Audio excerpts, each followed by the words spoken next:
اس کو اگر 100 دفعہ کوئی شخص پڑھ لے، اچھا، لا حول ولا قوت الا باللہ، صحیح لیکن پڑھنا کیسے ہے؟ پڑھنا اس طرح نہیں ہے کہ آپ بس پڑھتے جائیں. یہ ہے کیا؟ لا حول ولا قوت الا باللہ اصل میں کیا ہے؟ حول کا معنی بھی قوت ہے اور قوت کا معنی بھی قوت ہے. لا حول ولا قوت، یوں کہہ لیجئے نہ کوئی اجتماعی طاقت نہ کوئی انفرادی طاقت الا باللہ، سوائے اللہ کے. اللہ اکبر، یا نہ گناہ چھوڑنے کی طاقت نہ نیکی کرنے کی طاقت صحیح، الا باللہ. یعنی یا تو ایک کو پازیٹیو بنا لے، ایک کو نیگیٹو بنا لے، یا ایک کو اجتماعی یا ایک کو انفرادی. صحیح، اب اللہ کے سامنے اس کو اپنا مسئلہ سمجھ کے نا، اپنا جو بھی مسئلہ ہے وہ سوچے صحیح، اور سوچ کے اپنے اللہ کے سپرد کر دے.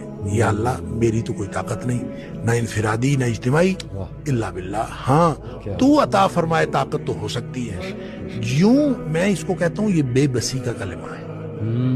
بے بس آدمی اپنے اللہ کے سامنے بے بسی کا